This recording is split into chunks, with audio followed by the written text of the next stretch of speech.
that bad. You know. Oh, here we go. Let's do it. Hey, you're supposed to just fade to the next screen. Okay, I missed the button. Anyway, here we go.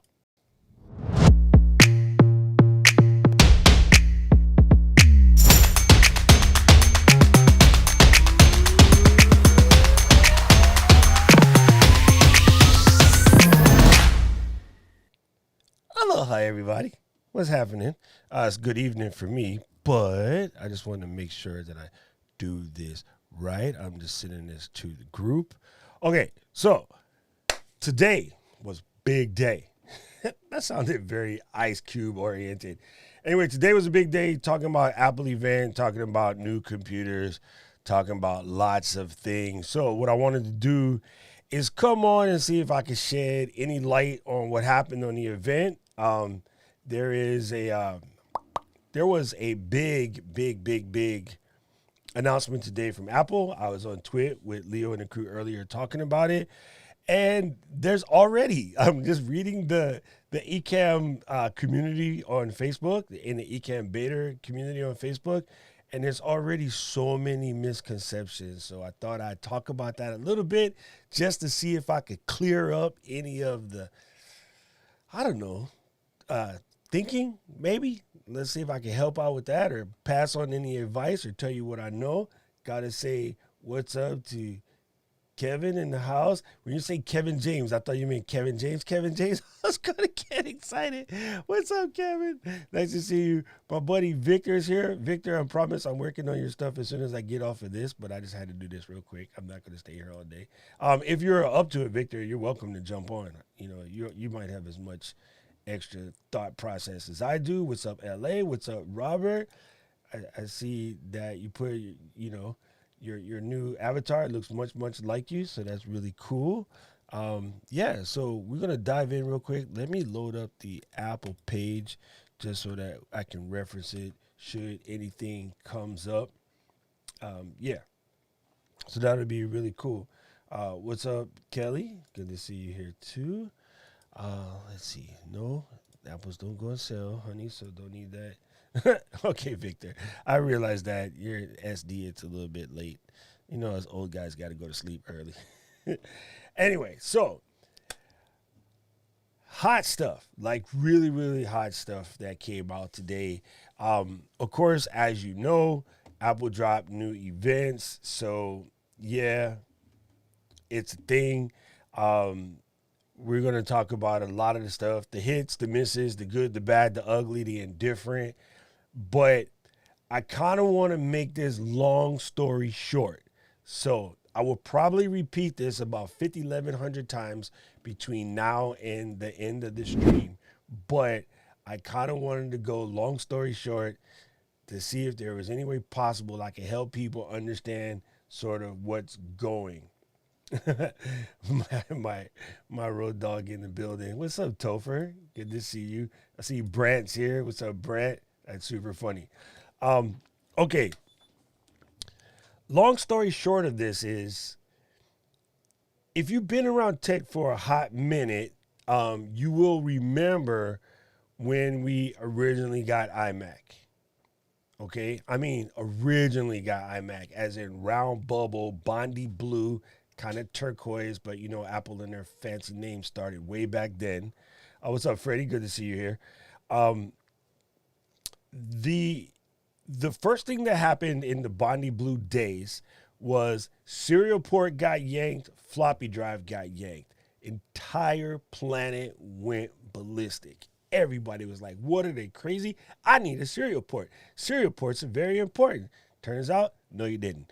The other thing that came up was everybody was like, oh, floppy drive. Without a floppy drive, who's going to ever use a computer without a floppy drive? Guess what? Turns out, didn't need that too.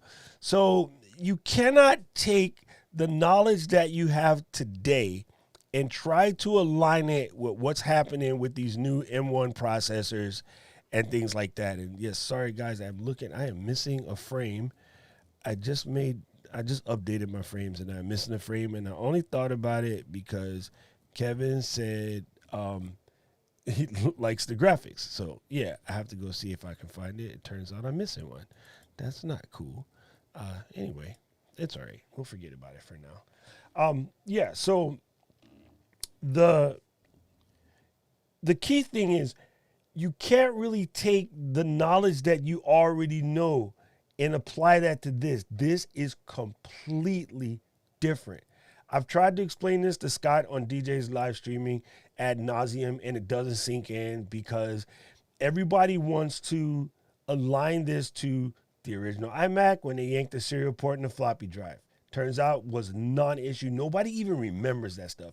Half of the people that use computers today don't even know serial ports ever existed, don't even know floppy drives ever existed. Maybe they see it in pictures, but they don't really know what it is. The big square thing. They don't even really know what they do, how much memory they had, how to cut a hole in the side to double increase the memory. Like none of that. That's all past history, right? Just like most people don't remember turning the phone like this to dial the phone.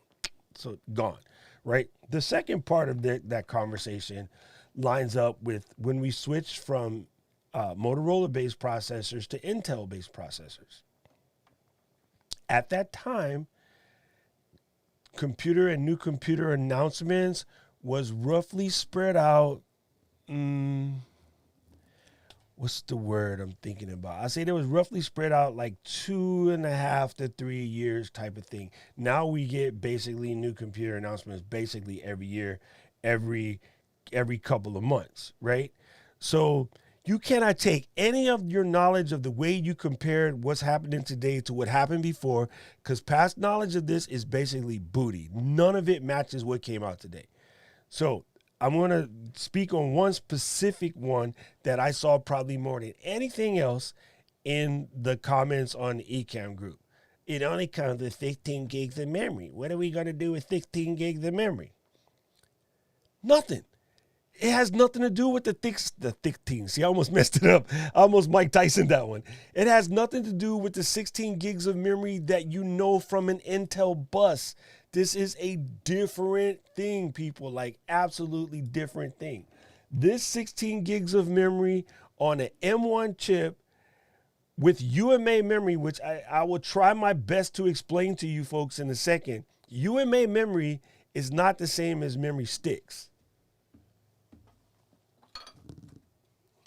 These things are of the past.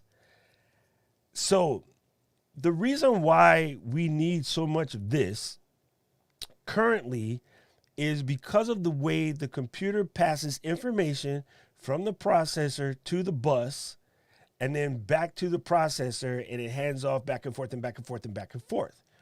What UMA memory does is, let's say this is the processor, this is the memory. It's actually part of it. It's not sitting over here. In your computer right now, your memory is here, your processor's here. That gap in the middle, the lines that let this talk to this, you know, when you push this thing in and you click the little clicker to lock it in, that's lines or motherboard traces. Those are part of what's known as the bus. Well, let's just eliminate the bus by sticking the memory in the processor. Okay? So when the memory is in the processor, it doesn't have to go as far. It can move quicker, so you can dump memory quicker. When you can dump memory quicker, you don't need as much memory, right?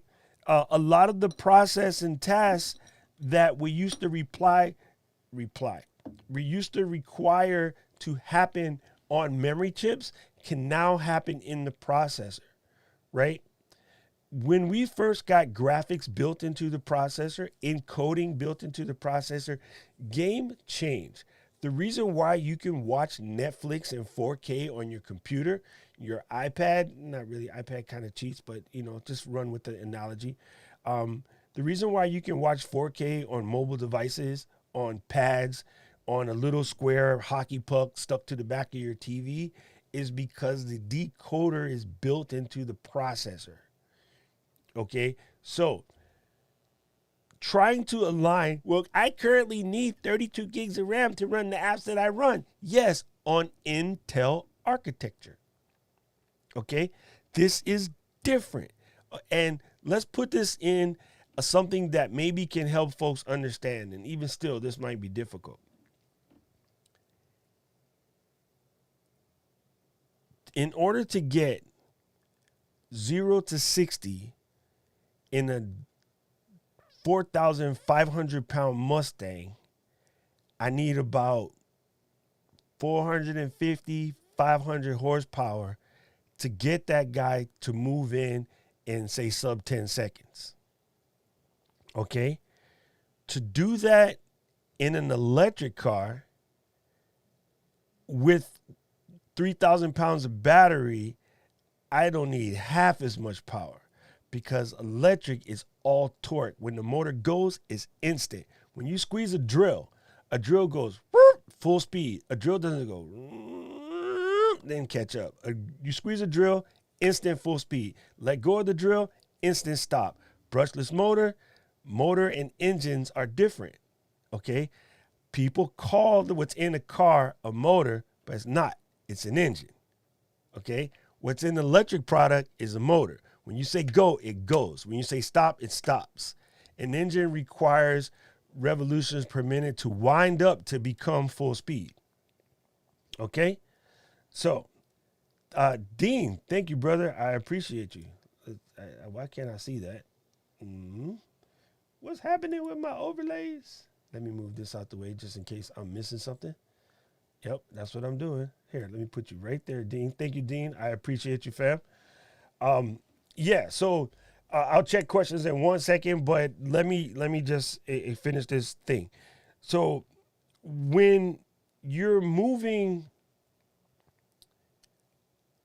information like direct torque, with the M1 is going to be more like an electric motor, right? As opposed to a combustion engine. When you say go, it goes. It doesn't require pass it over here, think about it a little bit, pass it back, switch these guys in and out. So it's quicker. Like Apple knows what they're doing. Like they're not going to introduce a machine that runs Final Cut Pro, Photoshop, Affinity Designer, all of this stuff, and not make it so that 16 gigs isn't enough. And then even if you don't believe Apple, they brought all the developers in to tell you it's faster, right? Like if you look at the page, it tells you that on the M1 chip, these processors are running faster because the processor is just different. It's not what you think. And I know they speak in languages that a lot of Ken folk don't understand, but they were literally trying to explain to you without getting too nerdy. The gamer guys was talking about like how do they move the stuff between the GPU fabric and the CPU. Like what they were explaining is simple to me. Like I get it, but I guess people weren't understanding. But he said like whatever, it's 28% faster, or it's 10% faster, or it's 10x faster. Like these guys who literally write the software were ecstatic, and everyone's like, well, they're not gonna have any of the apps ready. Like the developers are loving it. One guy came out and he said, the guy from Panic, he said it literally took him an hour to port his app. Glenn wasn't going to tell anybody, but he hasn't made it official yet. But I'm going to assume that Ecamm is already done. I'm just going to assume that. I can't tell you why I assume that, but I'm going to assume it with confidence. It's already done. So, without getting further into that, and we'll touch back on it some more, I'm going to check comments real quick. Yeah, you can't really align up the knowledge of what you think you know from what's already existed to what's about to happen right now. I'm trying to get to one of the ones where they're speaking on exactly what apps were running faster and why. Oh, here's one that's funny, which we'll touch on right after I check comments. Even apps that have to be converted because they haven't already been properly ported, many of the developers say they run faster in Rosetta 2, which think of it like it's running in the Tupperware box instead of running directly. They were like, even that runs faster in Rosetta 2 through the translation than it does running natively. That's hard to wrap your head around. But let's peep into the comments real quick. Real quick. Yeah, it's not me. I didn't touch anything. That's, who knows? YouTube. All right, let's check. So, LA is here, of course. And Tofi's talking to June. Yep, Scott, I'm picking on you because you're hard-headed. You refuse to listen because, yeah, I get it. all the music people and all the graphics people were hurt when we switched to Intel. This ain't that. Like, it's just different time and space. But it's hard for people to wrap their head around that. Yeah, Eva. Black and white TV, rotary phones. Yep, that's me. Hey, LT is in the house. What's up, Smooth? Yes, M1, that's the new chip. The new price point is definitely dope. Yes, absolutely. I couldn't believe they were able to pull that off.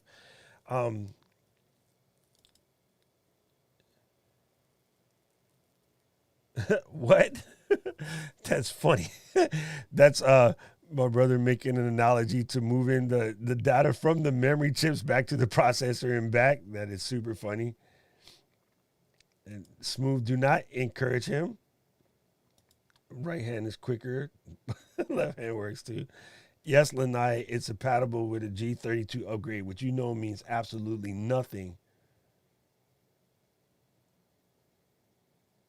Yeah, Freddie, the 100%. That's 100%. Yes. What's up, Jude? It's good to see you here, fam. And June, yeah, I really don't know. Oh, that was you. See, you messing me up. He says the sound.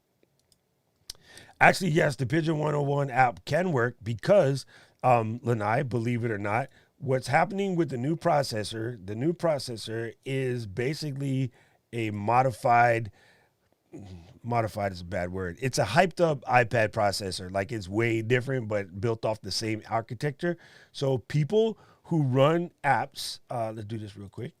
People who have already apps that run on iPhone and iPad, you can easily convert it. So with probably about 30 minutes worth of work, you can take the Pigeon 101 app, which is in the App Store for iOS right now, and convert it to become a Mac app. It will run on the Mac directly. And that in itself is dope. Now, the other way you could do, which takes a little longer to port, but not very much longer, would be to make it what's known as a universal app. So when a person buys it, they can run it on all three without having three separate apps. So what that means is you have a YouTube app for the Mac, you have a YouTube app for the iOS phones, and then you have a YouTube app for iPad OS, and you have a YouTube app for Apple TV OS, right? With a universal app, you can make one app that automatically knows what runs on what and automatically adjusts accordingly. So yeah, there's that. Okay, so let's see. Yeah, Brant said, live through the Motorola Intel switch. Yeah, us too. It was super dope. Ooh, Tofi ordered 3 for work, 2 for production, and 1 to play with. Did you order 1 to bring home back and forth because you got to work, 24/7? Yeah, there you go. Yes, thank you, LA. LA is the best moderator. My brother is just picking on me. LA is actually being a nice moderator.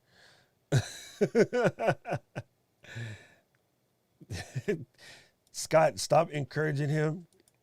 Yes, I'm going to get some before Christmas. Lanai, I'm not going to answer that question. There is no clock speed. Okay, Aaron, I hope I say that right. Aryan. Okay, I'm going to stick with Aaron because it sounds right. Yeah, that's another one I wanted to bring up today. I wanted to make sure that people understand there is no clock speed. Why? Because it doesn't matter. This is going to be difficult to explain, but I'll put it back to my horsepower analogy because it's the best one.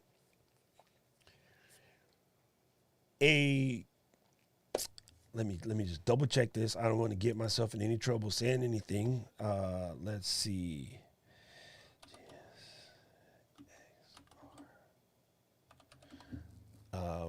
So a Gixxer, right? Let's say a Suzuki Gixxer R600 is 104 horsepower.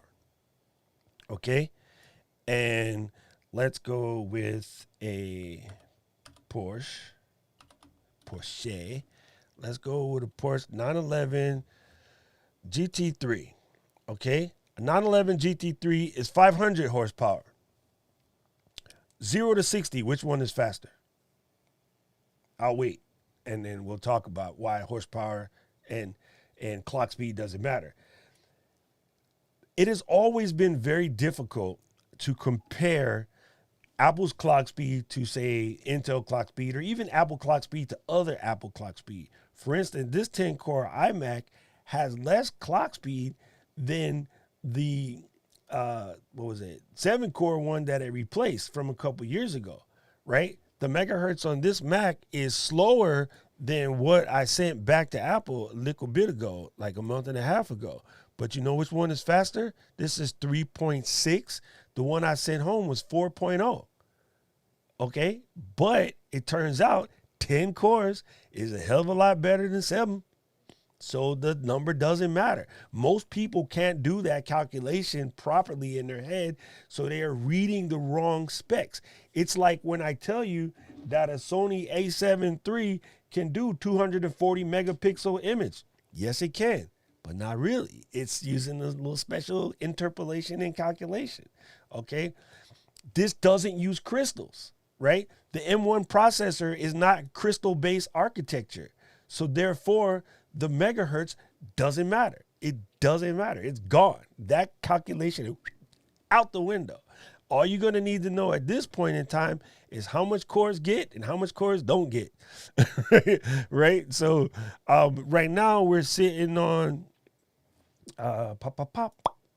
we're sitting on 11 trillion operations per second. There is not an Intel processor in the planet, not even a Xenon, like $1,800 Xenon processor can pull that off right now. It just doesn't exist.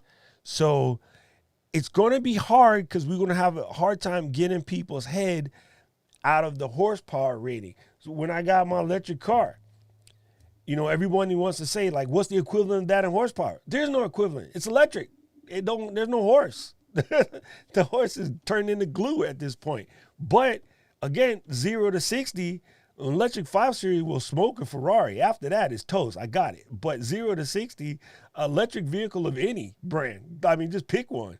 The little box, the i3, 0 to 60 will smoke a Corvette. After 60, again, it's toast. Tesla, that's why insane mode is one of the fastest things out there. You know, it's a different process because when you step go, that sucker goes. There's no wind up, catch up, build up, whatever. So that's going to be a fantastic question, by the way, but that's going to be hard for people to wrap their head around because as you're trying to do mental comparisons, there is no horsepower. It's gone. It's just like the light bulb guys all want to tell you that this 4-watt Philips is the equivalent of a 60-watt incandescent, and that's not really true. It's actually better than that. But it's hard to compare an LED because people were taught to gauge brightness on wattage because Americans are dumb. It should have been taught to us in lumens from day one, and if it was in lumens, we would understand.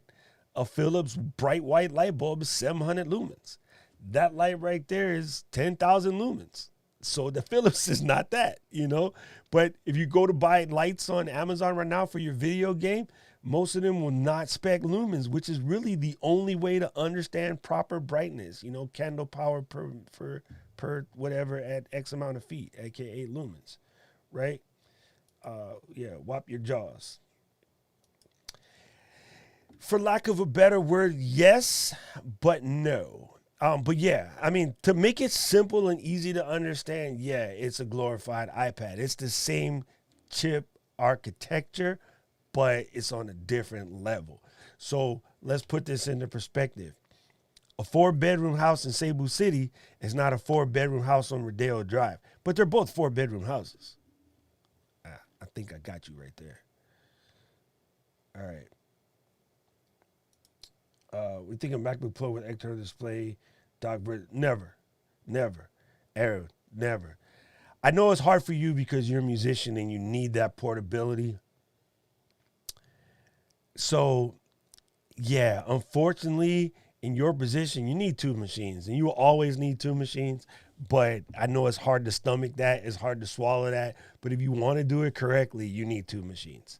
However, with the way iPads are going, your road machine for gigging might just be an iPad. You might not really need to take a MacBook Pro to do gigging. I mean, like I've done entire weddings with just taking my iPad instead of bringing my computer and all the other stuff. It's just easier, right? I used to lug a computer, this gigantic Allen Heath Z12X, a box full of wires, converters, DJ controller, like all of this stuff, lug it to a wedding.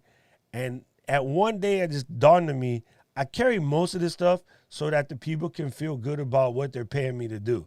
But at the end of the day, what they're really paying you to do is just play music. So I have totally showed up to gig with just an iPad and 2 JBL ER1 portable speakers.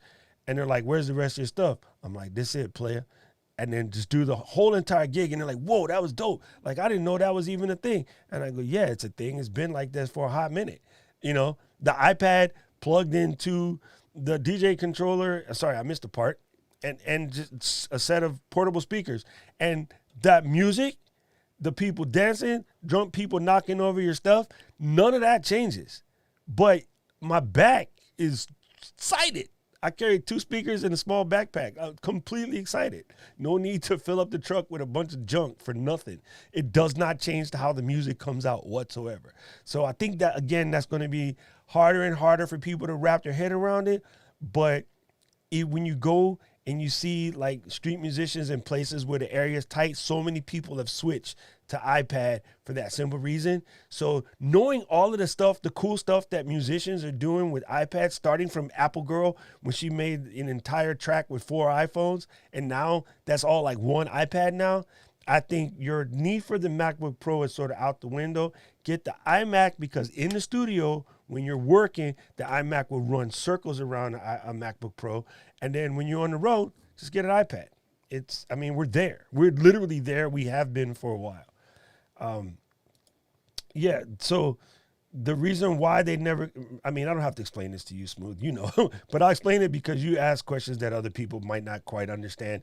They don't have to explain speed because it's ridiculous. But if you listen to what the developers are talking about, they will tell you Final Cut Pro rendering 3D titles was 5x faster on a 13-inch MacBook Pro than the current highest Intel. That's so hard to wrap my head around.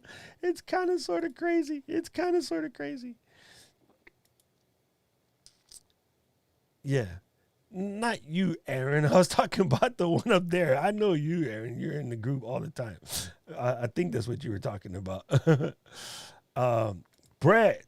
What's up, Brett? Good to see you here. Man, I could have sworn I moved that comment up. Where'd it go back down there for? Okay, hold on, y'all. I need to put y'all up here. There we go. That way when I put this on, y'all be out the way. Yeah, winner, chicken dinner. Okay. Yes, Jixer. You know how we do. So here's what's funny.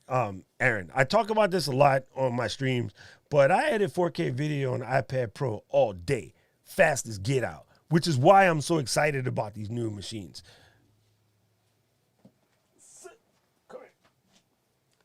This guy right here, I don't transcode, I don't proxy, I do nothing. I literally 3% battery, that's not a good look. If you were to open LumaFusion and run this on an iPad, you will see that this is way faster than any computer is going to do it because of the way the iPad architecture works. Because again, memory round tripping, signal loss, heat dispersion. There's a lot of reasons why it runs like the wind. Sorry, I just had a Wayne Williams thought. Run like the wind.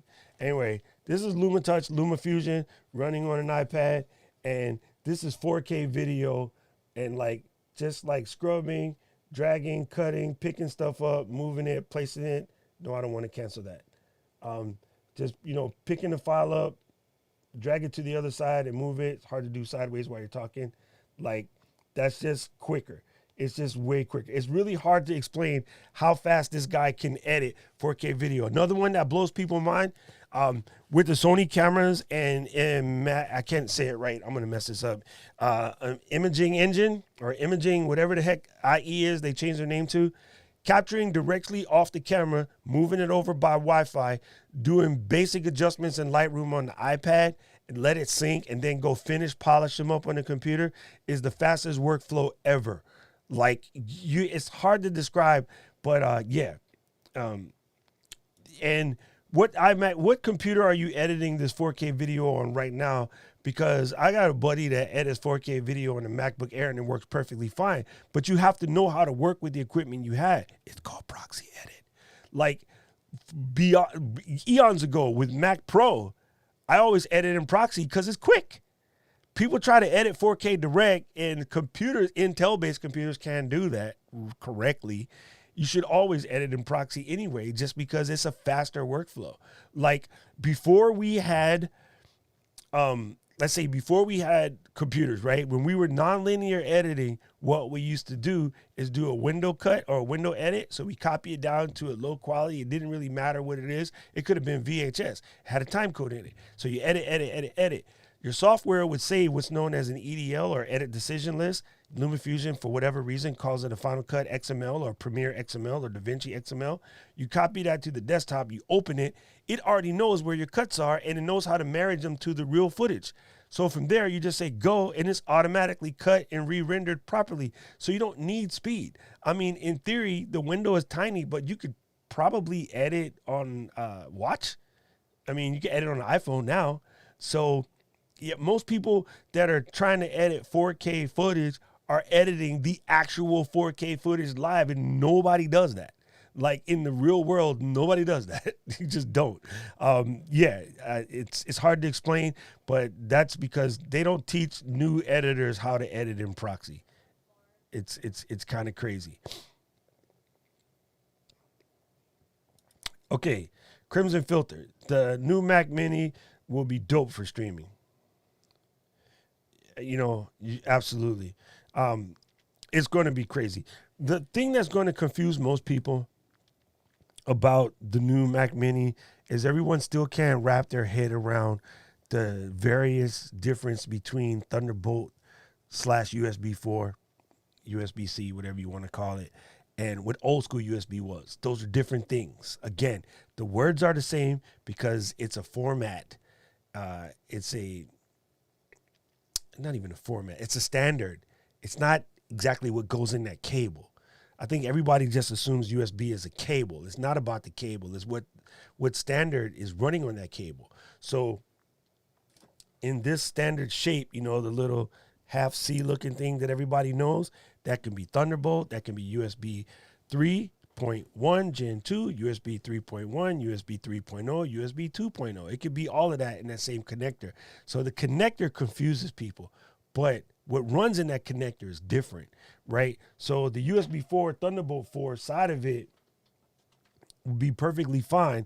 And there, you can easily just add a dock and you're good to go. You can plug in all the stuff you need and then run with it. So the machine itself is screaming. And again, you may have just got here, but the streaming software that we use, the boys have had a development machine since the day the announcement was made and they can get one. And he came up in the forum today and was like, yo, the new machines are like fast AF on the software we use, which is Ecamm. So I can speak for Ecamm. I can't speak for other software because the disadvantage to OBS is it's open source. So you got to wait till everybody gets in and works on it. Whereas you have actual development team with Ecamm. So they're ready, you know, so that's a different story. Aaron, this is a hard one to get people's head around. A Mac Pro, a $10,000, $20,000, $30,000 Mac Pro, the fan will come on when you're editing 4K video. The fan is not a problem. It's just that in a MacBook, the fans are in a small space, so they're loud. But that fan's supposed to spin. If the fan stops spinning, I'd be worried. That's when your computer's going to blow up. But people mistake the fan spinning as there's an issue. No, it's just loud because it's in a tiny box. If it's in a big box, when they were in big, heavy, whomping boxes, those fans were there too. You just didn't hear it as much. The iMac, you don't really hear the fan because there's a slight little, not an echo chamber, like there's a slight dampening chamber because there's more space. So the fan's there, you just don't really hear it. Let me see what we're running at right now. My fans are currently running at 1,903 RPMs. On your MacBook, if your fan is running at 1,903 RPMs, you finna hurt it. I can't hear these at all. Of course, I have in-ear monitors in, but you just don't hear them because it's it's sound. I mean, You know what I mean? You're a musician. You get it. Like it's dampened by the box. An iMac is a cajon. You know what I mean? Like it eats the sound and it adds a little bass. So it's a lower frequency, but it's still there. But yeah, never worry about fan noises. The fan is supposed to be there. If your fan stops, your computer burns, you got an issue. Yeah.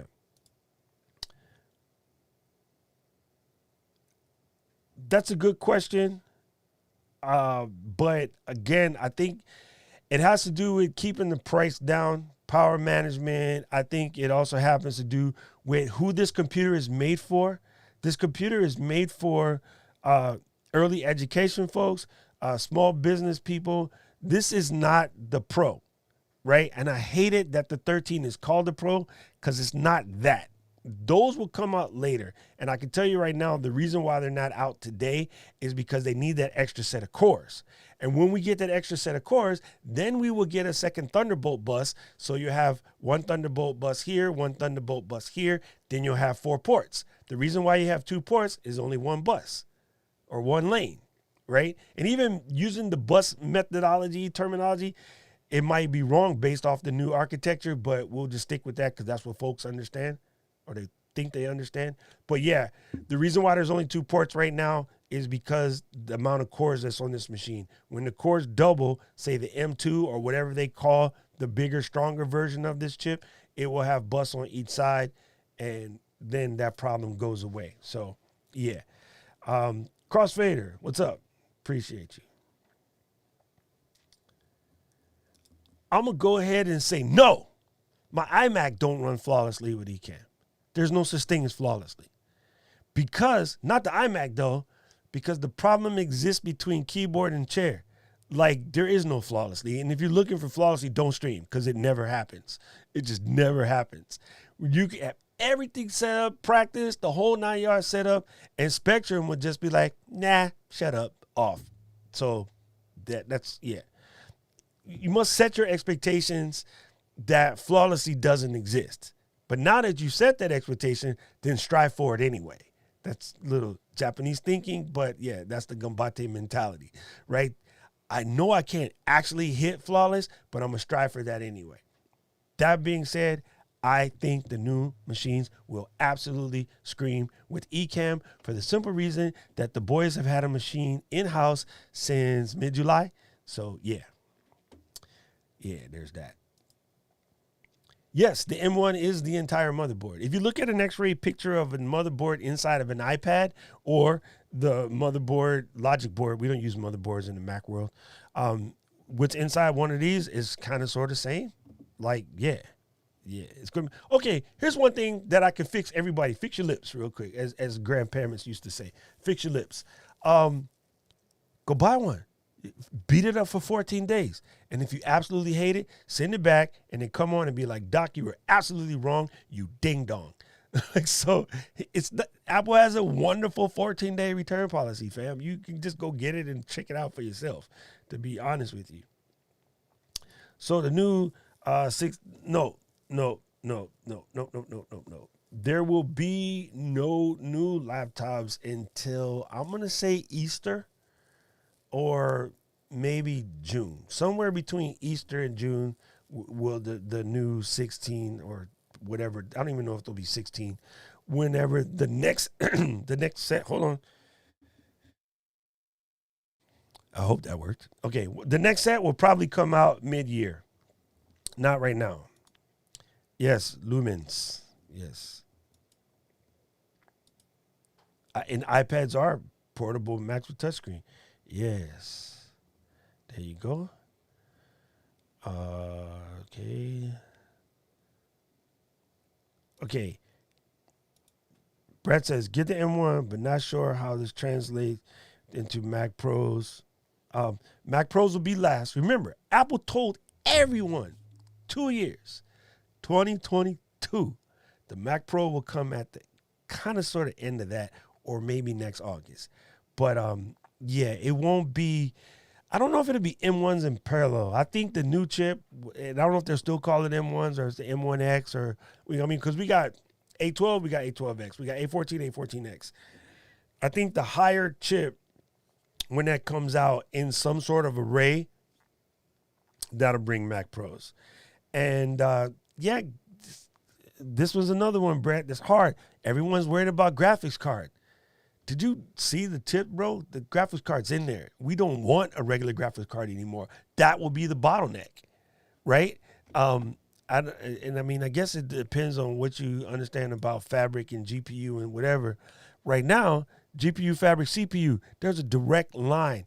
That is not just injecting the medicine directly in your vein. That's moving the skin, opening up the vein, and taking the medicine and pouring it in. That's what you see on the screen right now. So putting it in a card where there's connectors and electrical circuitry and stuff, you're losing some speed via connector. You know, this method is almost like passing secrets down the line in grade school. The way it is in right now, main line, main vein, I don't know, whatever. You guys get it. You understand. So we're going to have to get our thinking off of GPUs as we know them because, okay, here's one. Your Xboxes since 2004 have used UMA memory GPUs built like this. And game systems are dope. PC gamers only want to make machines so they think they can cheat by throwing money at it. But yeah, and of course, Intel guys are going to keep their business. So their side of it is going to be different from ours again. But yeah, we don't care anymore because it's good. This is going to be a benefit to us. Okay, Hackintoshes out the window. Done. Never see them again. Parallel said, yes, Parallels will work on the new machines, but not yet. They said they need a little bit more time. Don't understand why. They got the announcement back in June like everybody else, but Parallel said they're going to be late. But they did say that they do have Windows working in a virtual machine. Linux might be completely done. That's not a guarantee yet. But again, I think analyzing like what we used to do with graphics cards and the way all of this stuff used to work, you got to just ignore that. It doesn't make sense, right? Yeah. There we go. Reading. Here, LA. Thank you, sir. Here's the question. If you cannot take 1,500 bones and ball it up in a window and throw it out, don't start. Like, if this 1,500 bones is make or break to your business, don't touch this series. Wait for the next series. Because you have to be a little bit of an early adopter. You have to be a little bit of patient. You have to be a little bit of, I understand the limitations in the hardware and what's going to change and what's going to be different enough to work around it. You have to understand that level of flexibility and set proper expectations. If you can do all of those things, any first gen product is dope, right? If you can't do all of those things, you should probably avoid any first gen product, whether you're talking new style of jeans, new Nike Air or Adidas Boost, any of that. Like, I don't care what it is.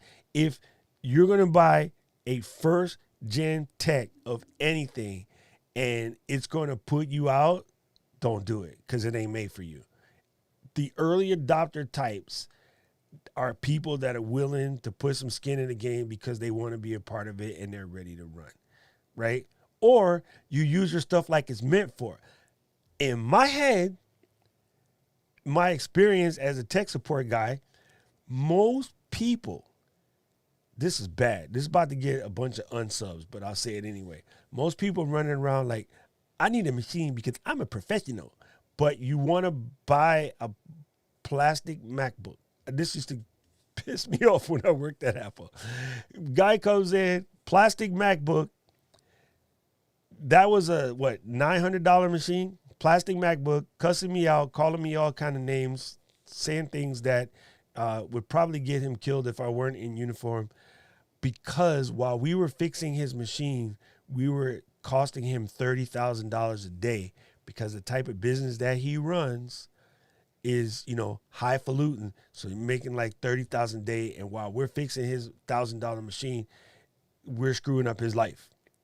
So after about 3 days of this, I eventually said, I don't know, I'm going to throw this out here. when Jeff Gordon rips the corner, smashes into the wall, if he's not injured, Jeff walks across the infield, jumps into 24 number 2 at, I don't know, $3 million a piece, and he takes off riding again. Why? Because if you win that race, it's $8 million. So he got $6 million worth of car, and he ruined, 3 of them, but he's still up. So go get in the other car and take off. If it was me and I was losing $30,000 a day while I fixed a $1,000 machine, I would have bought another $1,000 machine. Actually, I would have already had one in place ready to run, and I don't know, buy another 27 of them because you're still up $3,000. So like a lot of people that are quote unquote pros are trying to be pros without wanting to put in the money that it requires to buy the machine that's right for them to do the job. That doesn't make any sense. That doesn't make any bit of mathematical sense. Like, if your business is run by this computer, then why are you trying to buy the lowest price one? Like, buy the one that's fully loaded so that you can do your business properly. Like, if you could get by with it, that's fine. That's a different conversation. But those are never the guys on YouTube complaining about not enough memory or not enough speed or not enough. All of those guys who complaining about that are using the wrong tool. They're literally trying to hammer stuff with the back end of a screwdriver. So there. Brant, true story. That dude's dope, man.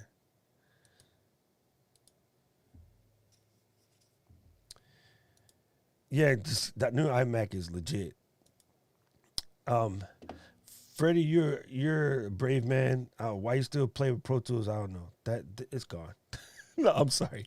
I hated Pro Tools from about the third year forward. Got away from that as soon as possible. But Scott, yeah, he's still the Pro Tools guy. Pro Tools is weird because they always want to do their own stuff, and they always want to be different, and they always want to be proprietary, and it's Avid. They're just weird. But did you know the boys come from there? Do you know that the twins come from Avid? So they were from Pro Tools / Avid. So, yeah, even they ran away. You should run away. I think Pro Tools has seen its days, and it's unfortunate that a large portion of the industry still uses it. Yeah, Chris, we glazed over the Mac Mini. One thing that I don't think that's a little bit hard to explain, but I'll do my best. I don't know if anybody caught this, but those machines are identical. Okay? This MacBook Air, this MacBook Pro, and this Mac Mini are identical, motherboard-wise. There's no different. However, this guy don't have no fan. This guy don't have no fan. This guy has a fan. Which one did they say was the fastest? This guy. They're the exact same chip. The exact same chip all the way across the board. The difference is, as speaking to Aaron, thermals is what causes that MacBook to make that noise and then slow down and then lag. Because Aaron is trying to edit 4K video on a MacBook. If there's no monitor connected, that might just work. The minute you plug a monitor in, now it's working. It's running that. The graphic card generate heat. That heat jumps onto the CPU, causes the CPU to heat. The CPU goes, let me go from 5.0 burst clock speed down to 2 clock speed so that I can protect myself. You know what I mean? Now, if you were to take that same project and run it in Antarctica, it probably would never slow down because it would stay cool because it's cold as all get. You know what I mean? So the Mini, the Air, and the Pro are the exact same processor, same everything. The difference is form factor, and because of that form factor, the Mini and the Air are fanless. The Pro is fan, so therefore the Pro is the fastest right now. So keep that in mind. Especially if you're going to try to tuck it in a server case or somewhere where it's fitting to get hot. Yes, I do. I mean, every video, what you see pops up on YouTube, it starts out on the iPad and then migrates because it's just sick quick. It is super sick quick. Yes, 100% LT. It will definitely run smooth. i7s were just really bad with thermals. Yes, exactly. Exactly, Aaron. That's what I've been trying to explain to people, like my partner Scott, like, oh, but it's not going to run Serato. The iPad runs Serato, so therefore this is going to run Serato. It's the same thing. I don't know why people get that through the peanut. It's the same thing.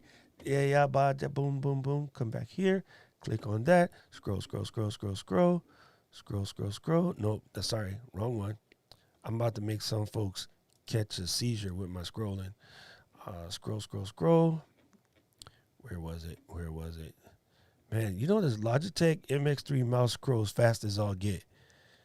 Right here. That's it. That's the answer. Apple said that back in the summertime when they first talked about it. Like many of the apps that run on iPhone and iPad will run on this straight up. No problem. But two things that's going to happen as you go and dive into the tech sphere, you're going to hear a lot of people talking, trying to compare it to what used to be, and it doesn't do that anymore. And the more they do that, it irritates me because you sound like grandpa talking about, 5 miles to school back and forth uphill both directions. It doesn't work like that, bro. This stuff moves way too quick. Even what happened 3 years ago is a moot point today. It just doesn't matter. So that's going to take some time listening to all of the crazy stuff. Because I wasn't planning to show it, but I was trying to show Aaron. It's a late 2015 iMac is great. Yes, absolutely. Yes, absolutely. The one I just sent back was exactly that. And I edit 4K on it all the time. So yeah, proxy is your answer.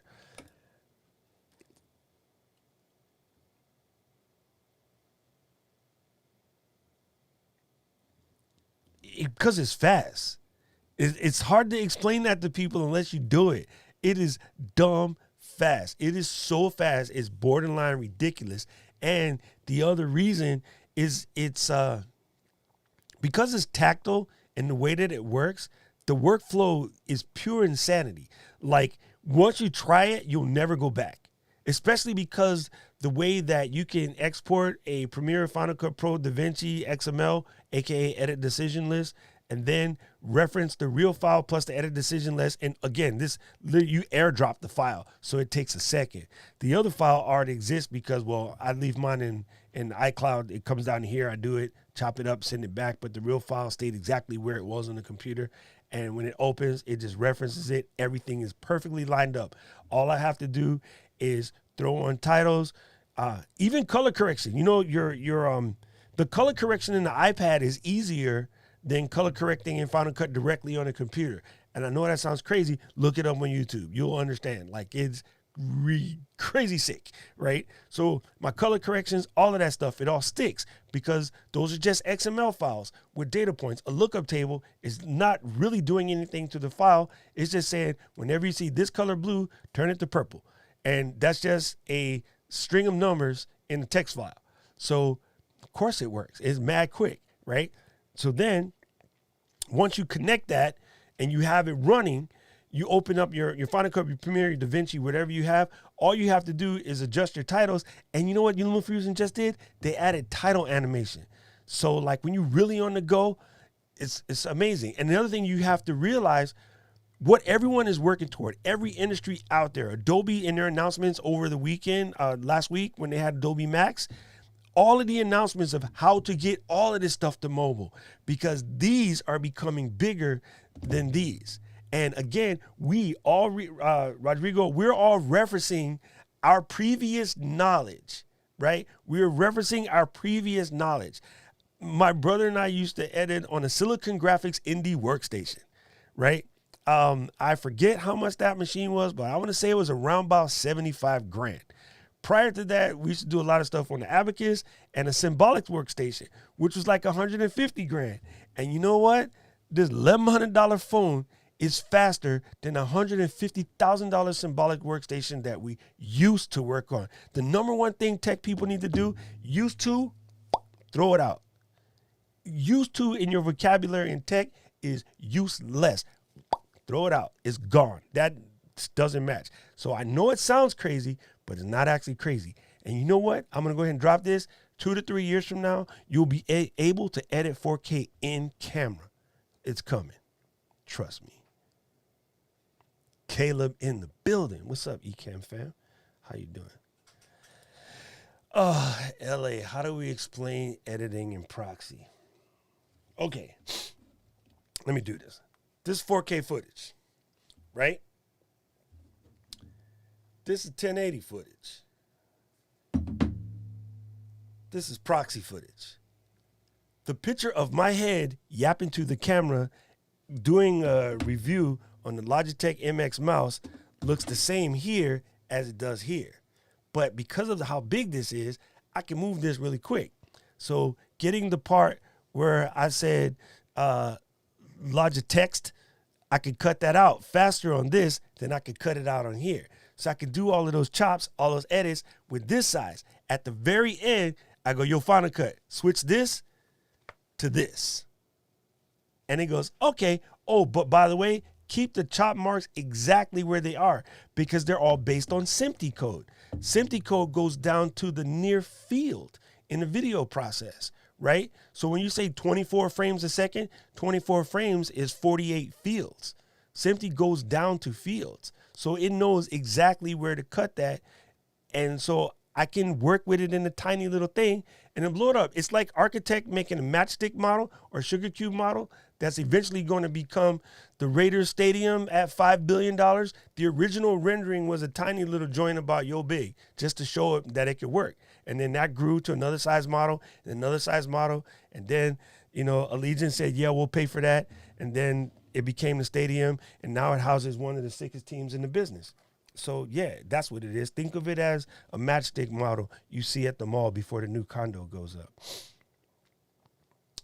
The iPad can edit real time. I know. Everything I just said, iPad edits it in real time. It's kind of crazy.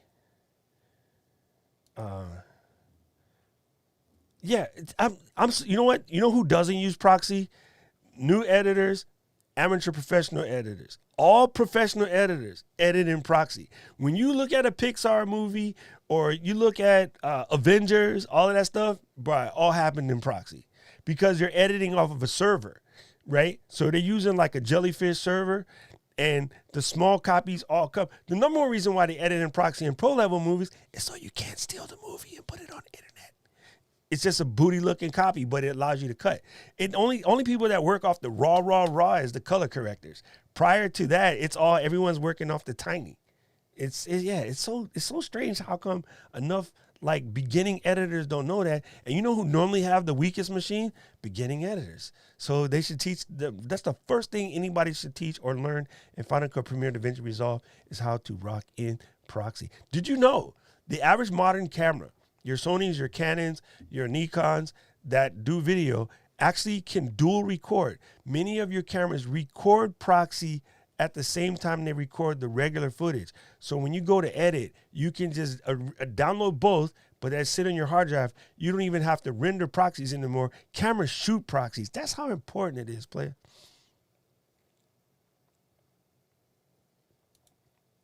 Because it's coming. And one just came out like 7-8 hours ago. Give it time, player. Give it time.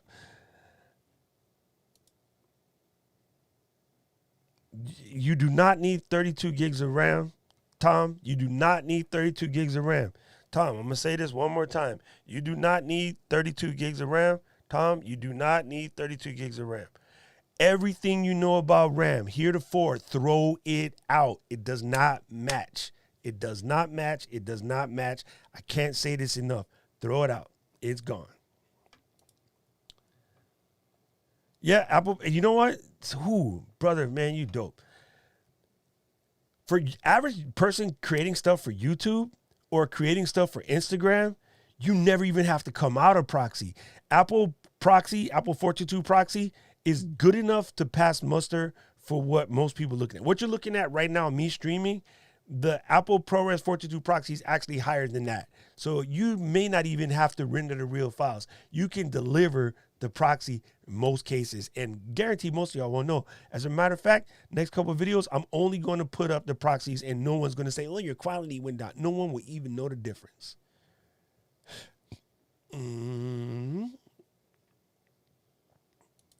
Yep. June says the temperature inside your machine gets over 100 degrees real quick. That's on Avid, and it certainly could. Let me see. Man, am I that far back? What's up, Jason? Good to see you here. Charles is in the building. Say he's looking for the teardown. I'm gonna stop repeating myself. Everything you know about RAM today doesn't matter. Everything you know about RAM today doesn't matter. Aaron brings up a good point. The return policy extends into January now. So yeah, you probably don't even need to worry about it. Just get one, play with it, give it back. I don't put it on my 16, so I have no idea. Because I wouldn't put it on the MacBook Pro because I know better than to stream from a MacBook Pro because I have the same MacBook Pro that everybody complains about.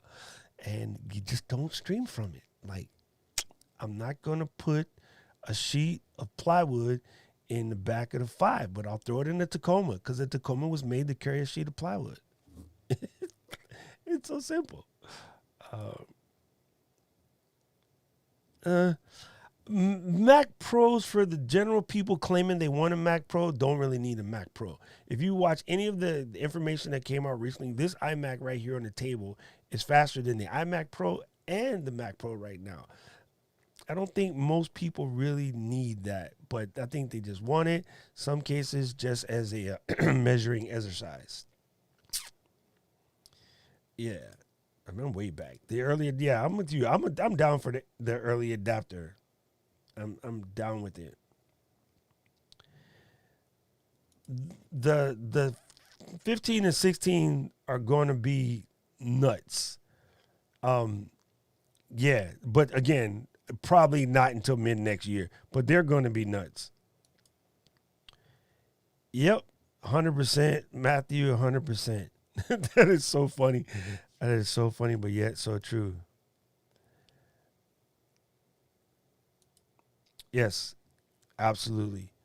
And you should. And that's a good point. People don't realize that, but you should definitely separate your business machine from your personal machine. And again, a lot of people that are quote unquote running these quote unquote pro businesses refuse to do that because in their head, it's another $3,600.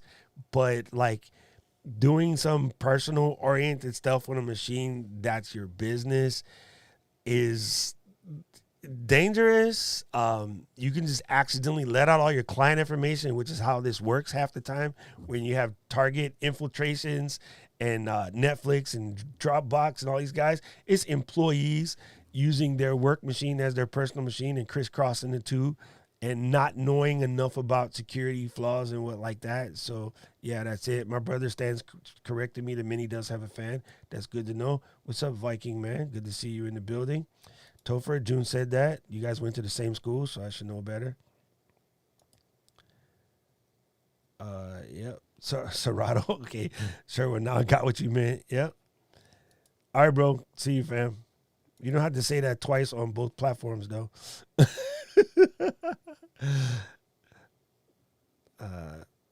What's up, bitch? Good to see you here. Appreciate you.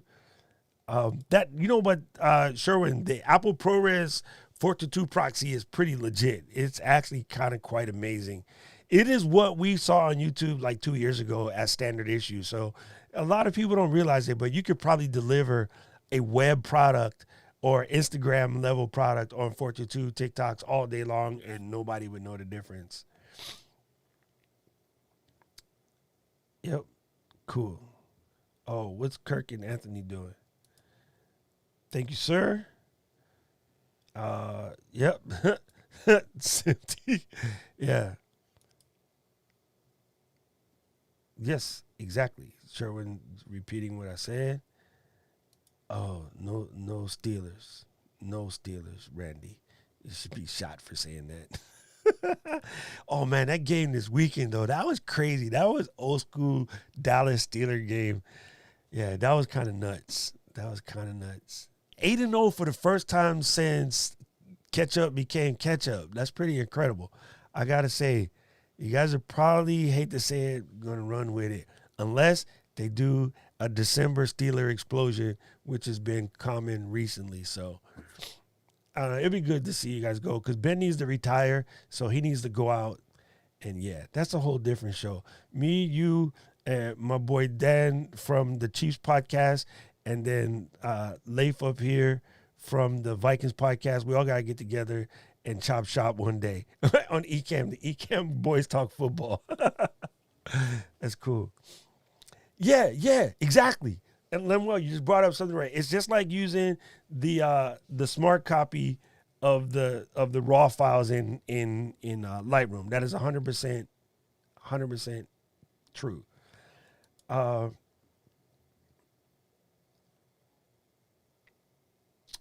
yeah, wow, that would be cool. You know what though? It might happen though. It might just happen. You're are you importing proxies from the camera, Aaron, or are you re-rendering, transcoding proxies? And that when you listen to tutorials about proxy, a lot of people would tell you that's the reason why the camera manufacturers do it in camera now, is because yes, it can take. I think a lot of times for me to render proxies might take me an hour, but I don't have to do anything while it's doing it. And well, you're on a MacBook Pro, so you probably don't want to mess with your machine at that time. But in my DIT flow, aka digital, information in kind of thing, I run proxy, eat, coffee it up, go to the store, do something, come back, proxies are done, then edit from there. But again, nowadays most of the edits are happening in the iPad. You know, that's very, very, very cool. Uh, yes. Sherwin, you know the funniest thing about that conversation? I was at a Mac, not a Mac, a professional photographer's event in Maui a few years back. And one of the guys was there, was bragging about how he does all these elite high-end weddings, like, $10,000 for a wedding. And this was years ago, so like not even like now. And was going on and on, and had all of the best equipment. Like he just literally took a Canon catalog and brought it in house, and was straight flexing. And then we got to the idea of spot metering versus evaluative metering, and he was like, "What's spot metering?" And like the entire room just because it didn't make sense. But there's at least one person in your building, in your neighborhood, that has a Porsche but can't drive. So it's unfortunate, but it does happen. I'm gonna always go 16 out of habit, but it's hard to say right now, honestly. But I would say 16 anyway, just to be said. Yeah, it's funny, Charles, but I think it's going to be a while for people to wrap their head around that this new style, this new workflow, this new chips, the architecture, all of that is so different from what we know. Like most people are just throwing darts at the wind, bro. Yeah, that's what I said, Randy. That's what I said about us in the Chargers. That was a ugly W, but it was a W, bro. Homie dropping the touchdown on the last pass of the game. Whoo, bro. Listen. Yeah, yes. It's because I think when I changed my YouTube settings, I didn't set my latency properly. But yeah, that's it. We're gonna have it, and we're all AFC guys, so that'll be super interesting. Uh, yeah, yeah. But if you have an Intel Mini, add more RAM to it. I mean, Intel Mini with 32 gigs screams, from what I understand. Um, and yeah, LumaFusion is just dope, bro. Just absolutely dope.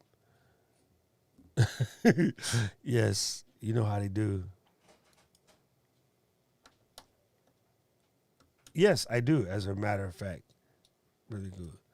Okay, Aaron. So you're gonna see. Oh, remember, this is one thing that messes folks up, Aaron. When you're in Final Cut, you get towards the end, in the window, the main window, that's the viewer. You have to click on the little. My hands are backwards. You need to click on the viewer up here, and change it to make sure that it says original versus proxy. When you go to save the file or render it, it will warn you that you're in the wrong, but make sure that you do it right. It's in the view menu. Thank you, Sherwin. You need to click in the view menu. Sorry, wrong hand. Click in the view menu, move it down. You're going to see proxy. You're going to see optimized, right? Make sure that the last thing you do before you export is move it from proxy to optimize or original media, and then render it, and all will be gravy. No, I don't need to do that.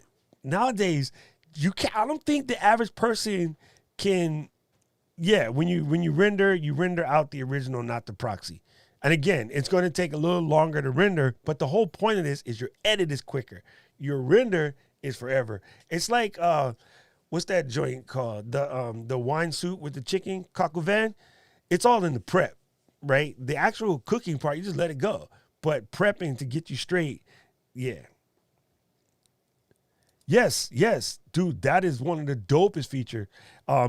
And again, that comes from people wanting to take their workstation at work, right? iMac Pro, Mac Pro, iMac Pro, iMac Pro, Mac Pro, right? Or back in the days, Xserve, right? So you want to take that footage there, you want to spit a proxy version out, throw it into like a MacBook Air, go home, chop it up, get your head around it, be in a comfortable spot. You see a lot of people editing at the coffee shops, headphones, because it's a little bit more creative, less distraction. Come back, line them back up again. Shoom, real footage. It's done, bro.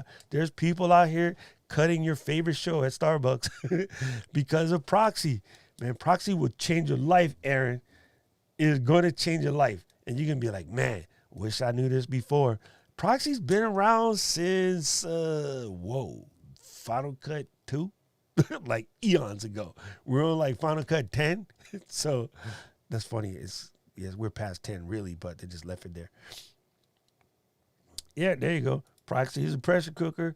Original render is like a slow cooker. And your machine would be round about that hot. So yeah. Anyway, guys, now that we caught up the chat, it's really, I just wanted to come out and say the hardest part of this for everyone out here is going to be just lining your head around the fact that this is just different. So don't get caught up in the stuff that you read or hear.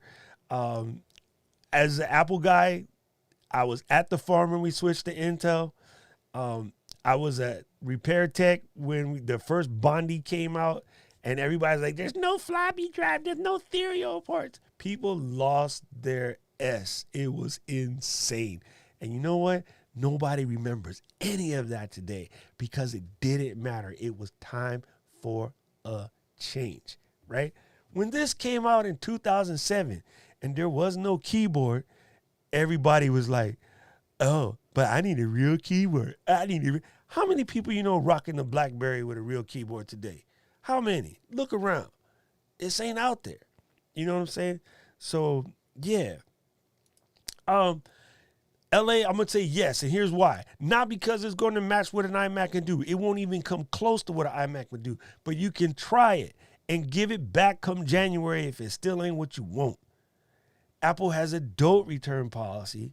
And I don't just go out there and rent a machine from Apple, but they have a don't return policy. So really the only way that you're going to know if it works for you is to use it in your environment.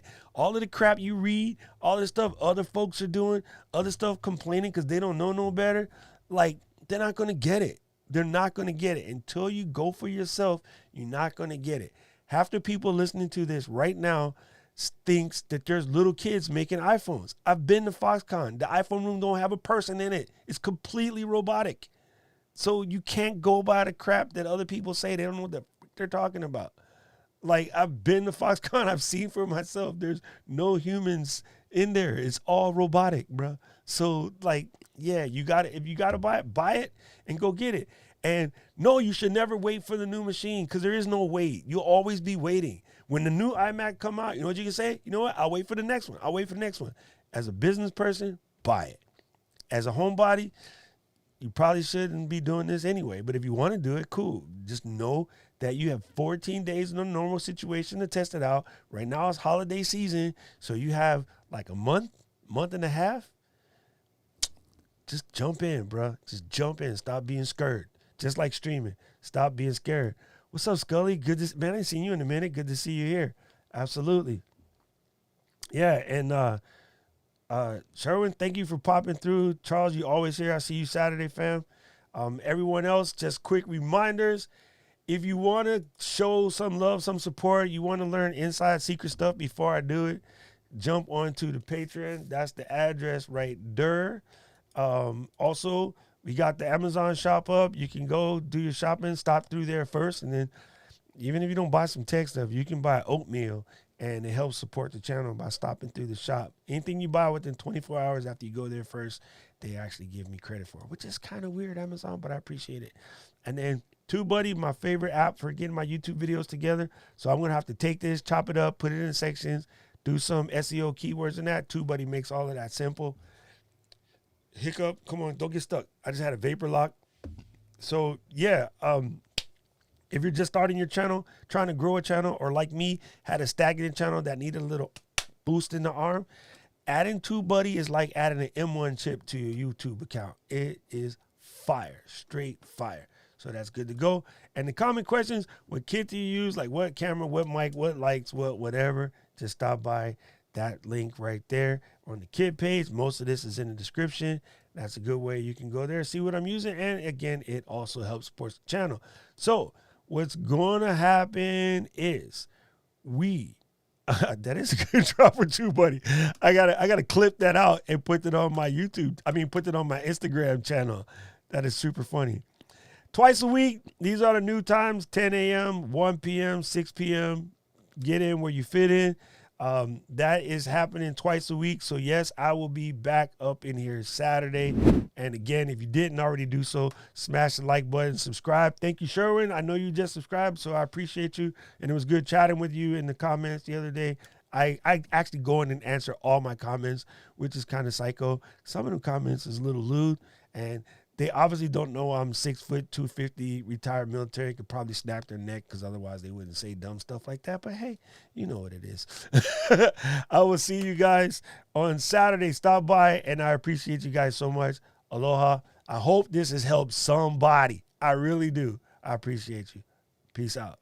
A-Town Stomp.